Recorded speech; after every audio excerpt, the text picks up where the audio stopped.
Dollar जो है दिन ब दिन सस्ता हो रहा है और अब लोग क्या डॉलर में इन्वेस्टमेंट करना शुरू कर दें, और क्योंकि डॉलर सस्ता होने लगा है और प्रॉपर्टी में इन्वेस्टमेंट करना तो उनको थोड़ी सी अपनी इकनॉमिक्स ठीक करनी पड़ेगी, क्योंकि डॉलर किसी सूरत जो है सस्ता नहीं हो सकता।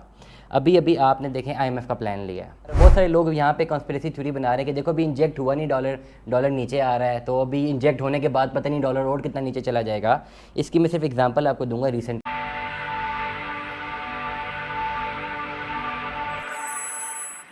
अस्सलाम वालेकुम तैयब भाई, कैसे हैं? वालेकुम सलाम, अल्हम्दुलिल्लाह। मेरा एक क्वेश्चन है आज आपसे। लोग इन्वेस्टमेंट कर रहे थे डॉलर में, तो क्या अब प्रॉपर्टी में इन्वेस्टमेंट छोड़ के डॉलर में इन्वेस्टमेंट करना स्टार्ट कर देनी चाहिए? ये आपका बड़ा अच्छा एक कंसर्न है, बड़ा अच्छा एक सवाल है, और ये इसकी क्यूरी भी आज मेरे पास एक आई है कि डॉलर जो है दिन ब दिन सस्ता हो रहा है और अब लोग क्या डॉलर में इन्वेस्टमेंट करना शुरू कर दें, और क्योंकि डॉलर सस्ता होने लगा है और प्रॉपर्टी में इन्वेस्टमेंट करना छोड़ दें। जो लोग ये समझते हैं ना साइम भाई कि डॉलर सस्ता हो रहा है और ये सस्ता होता जाएगा और सस्टेन कर जाएगा और बिलो 200 चला जाएगा, उसी पे सस्टेन रहेगा, तो उनको थोड़ी सी अपनी इकनॉमिक्स ठीक करनी पड़ेगी, क्योंकि डॉलर किसी सूरत जो है सस्ता नहीं हो सकता। अभी अभी आपने देखें IMF का प्लान लिया है। अभी जहाँ तक मेरी नॉलेज, अभी जब हम इस वक्त रिकॉर्ड करें तो अभी तक वो डॉलर्स इंजेक्ट भी नहीं हुए मार्केट में। जो 3 बिलियन डॉलर अभी IMF ने देना है, अभी तक वो आया भी नहीं है, और आप देख रहे हैं कि जी डॉलर की प्राइसेस नीचे जा रही है। तो कुछ ना कुछ तो आपको आउट ऑफ द बॉक्स जाके सोचने की ज़रूरत तो है ना। एक डिमांड एंड सप्लाई का इकोनॉमी का कॉन्सेप्ट क्या कहता है? वो ये कॉन्सेप्ट कहता है कि जब आपकी कोई भी पर्टिकुलर इकोनॉमी में कोई चीज़ इंजेक्ट होती है, उसके बाद उसकी अगर डिमांड फॉर एग्जांपल कम हुई, सप्लाई ज़्यादा हुई, तब रेट जो है इफेक्ट होता है। लेकिन अभी आप देखें, अभी खाली अनाउंस हुआ है और आप देखें कि डॉलर नीचे आ रहा है, तो अभी मेरा एक सवाल रहेगा तमाम तर लोगों से, अभी इंजेक्ट हुआ नहीं तो नीचे आ रहा है। बहुत सारे लोग यहाँ पे कॉन्स्पिरेसी थ्योरी बना रहे हैं कि देखो अभी इंजेक्ट हुआ नहीं, डॉलर नीचे आ रहा है, तो अभी इंजेक्ट होने के बाद पता नहीं डॉलर और कितना नीचे चला जाएगा। इसकी मैं सिर्फ एग्जांपल आपको दूंगा रिसेंट पास से।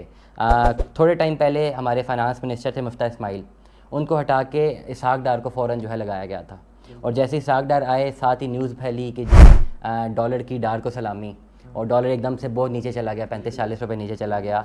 तो क्या कॉन्सेप्ट था? कॉन्सेप्ट सिर्फ ये था कि एक न्यूज़ आती है, न्यूज़ को जो है यूज़ किया जाता है थर्ड पार्टीज़ की जानिब से, टू बी वेरी अगर मैं बड़ा ब्लंट होकर बोलूँ तो बैंक्स की जानिब से। होता ये है कि कुछ जो रिसोर्सफुल जो स्टेक होल्डर्स होते हैं वो डॉलर फ्लड कर देते हैं मार्केट में। जब डॉलर फ्लड हो जाता है मार्केट में तो डिमांड एंड सप्लाई थोड़ी इफेक्ट होती है। ऊपर से एक आप एक फेक न्यूज़ कह लें, एक तज्जिया कह लें, और बहुत सारे लोग ऐसे भी हैं ना हमारे पास जिनको इकोनॉमी के लिए बे नहीं पता, लेकिन वो तज्जिया निगार बन जाते हैं, तो एक न्यूज़ कंस्ट्रक्ट कर देते हैं। जब वो न्यूज़ एक कंस्ट्रक्ट करते हैं तो लोग समझते हैं जी अभी डार साहब आए ही नहीं तो डॉलर नीचे चला गया, अभी डार साहब ने आके चार्ज संभालना है तो पता नहीं कितना नीचे जाएगा।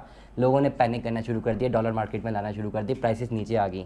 इम्पैक्ट आप देखें 225 तक गया था, 200 तक भी जा रहा था, अचानक हिट करके 350 तक चला गया डार साहब की ही फाइनेंस मिनिस्ट्री में। तो अभी भी जो आपका जो IMF का प्लान जो आ रहा है, तो इसके तरह टर्म्स एंड कंडीशन भी तो देख लेना। IMF की इतनी सख्त शराइत क्या थी? 3 अरब डॉलर उसने आपको बेल आउट किया, और अभी आपने 21 बिलियन डॉलर देने हैं आगे जाके, जो कर्जे वापस करने हैं। अभी तो खाली आपको IMF ने पैसे दिए हैं, तो फाइनेंशियल इंस्टीट्यूशन की जो राहें हमवार हुई हैं कि चले IMF ने सपोर्ट कर दिए, बाकी फाइनेंशियल इंस्टीट्यूशन भी सपोर्ट आपको कर देंगे, तो उनकी तो शराइत ही यही है कि आपने जो है डॉलर को आर्टिफिशियली कंट्रोल नहीं करना, उसको मार्केट पे रहने देना है, इन्फ्लेशन करनी है, बिजली मज़ीद महंगी करनी है, हाउस होल्ड की चीज़ें महंगी करनी है, 216 अरब रुपये के टैक्सेस लगाने हैं। तो कैसे ये नीचे जाके सस्टेन करेगा? ये शॉर्ट टर्म के लिए नीचे बैठा है और थोड़ा नीचे जाएगा, पैनिक करेंगे लोग और फिर दोबारा ये हिट करेगा। आई विश के ना हिट हो, आई विश के ना ऊपर जाए, लेकिन मुझे तो कोई सूरत हाल नहीं नज़र आ रही, कोई इकनॉमिक्स की टर्म में मुझे तो नहीं नज़र आ रहा ना। खाली देखिए एक बलून सा बना हुआ है, कभी आपके पास आए ही नहीं है डॉलर्स और एकदम से नीचे जा रहे हैं, तो इसका मतलब ये जो अवेलेबल डॉलर्स है मार्केट में वो फ्लड किए जा रहे हैं सप्लाई में, और डिमांड जो है वो कम की जा रही है, एक कंस्ट्रक्ट करके डिमांड कम की जा रही है। कोई आ नहीं रहा मार्केट में ख़रीदने के लिए, बेचने वाले ज़्यादा आ रहे हैं, तो इसलिए वो मार्केट नीचे है।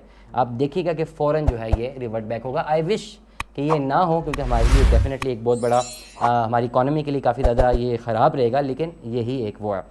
दूसरा आपने सवाल किया था, जो पहला क्वेश्चन था बड़ा इंपॉर्टेंट आपका, कि लोग क्या प्रॉपर्टी में इन्वेस्टमेंट करना छोड़ दें।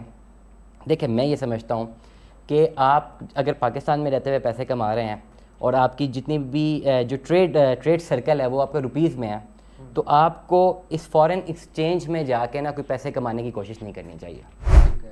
ये बड़ा एक सिंपल सा फार्मूला है। आप रुपए में कमाते हैं ना, आप रुपए में कमाएं, रुपए में खर्च करें। आप रुपए में कमा के डॉलर में इन्वेस्ट करके फिर बदल के इस तरह की अगर आप एक्टिविटी करेंगे ना, तो जो आपका अपना पैसा है ना वो भी आपका ज़ाया हो जाएगा। क्योंकि आप कभी भी प्रॉपर्टी की इन्वेस्टमेंट को आप एक्सचेंज रेट की इन्वेस्टमेंट से जो है उसको, एक्सचेंज रेट को तो आप इन्वेस्टमेंट कह ही नहीं सकते ना, क्योंकि currency is not an investment.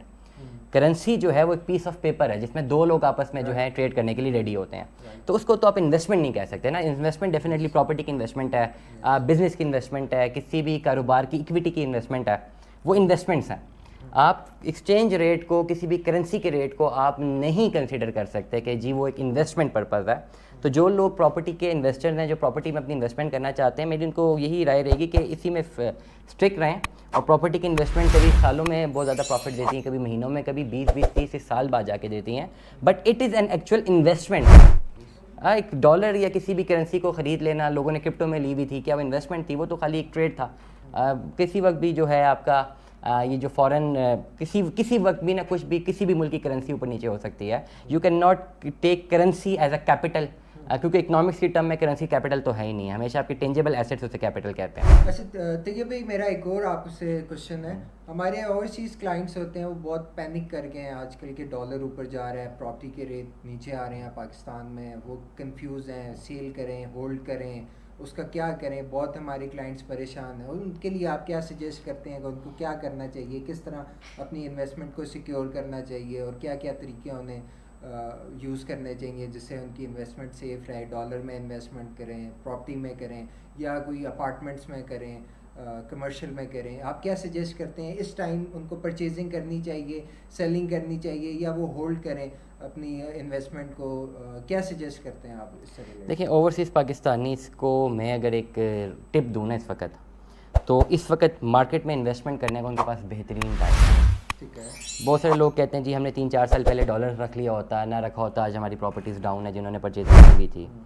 तो इसको वो 3-4 साल के शॉर्ट टर्म बेनिफिट में एक कैलकुलेट कर रहे हैं।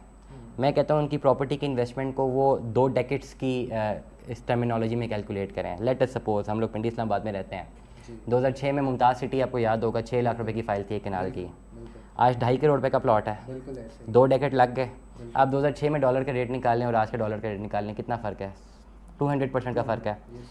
प्लॉट की प्राइस में कितना फ़र्क है? 6 लाख कहाँ पे, 2.5 करोड़ कहाँ पे?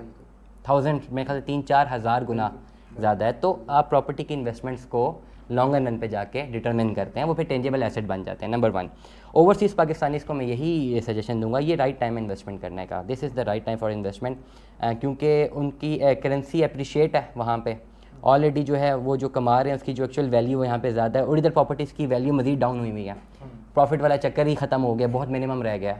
तो जिस प्राइस पे वो 1 प्लॉट ख़रीदते थे, अब उस प्राइस पे वो 2 प्लॉट ख़रीद सकते हैं। और अगर उनको अच्छी सर्विस प्रोविज़न दी जाए किसी भी मेथड से, और उनकी इन्वेस्टमेंट को सिक्योर किया जाए, तो आने वाला डेकेड उनकी इस इन्वेस्टमेंट को जो है वो डबल या ट्रिपल कर सकता है। ये मेरा एक एनालिसिस है, और मैं तो अपने व्लॉग में हमेशा इसकी बात भी करता रहता हूँ। ओवरसीज़ पाकिस्तानीज़ को मैं एड्रेस करता रहता हूँ, क्योंकि हम यहाँ पे ऑन ग्राउंड रियलिटीज़ को जानते हैं, और ओवरसीज़ पाकिस्तानीज़ के पास सिर्फ और सिर्फ एक मोड ऑफ मीडिया है जिससे वो अपनी इकोनॉमी की कैलकुलेशन कर रहे होते हैं। और ज़्यादातर आप भी जानते हैं, मैं भी जानता हूँ कि एक पर्टिकुलर सोशल मीडिया ने ना एक फ़ेक न्यूज़ फॉरम इतना ज़्यादा स्प्रेड कर दिया हुआ है कि एक्चुअल खबर पहुँचती नहीं है, एक हिस्टीरिया क्रिएट हो जाता है, माइंडसेट क्रिएट हो जाता है। जो बंदा बाहर बैठा हुआ है वो समझता है पता नहीं पाकिस्तान में क्या कुछ हो रहा है। हम भी यहीं पे रह रहे हैं, आप भी रह रहे हैं, हम भी कारोबार चला ही रहे हैं, सब कुछ चल ही रहा है, बट ये जो एक पर्सपेक्टिव है ना, पर्सपेक्टिव से लड़ना बड़ा मुश्किल होता है।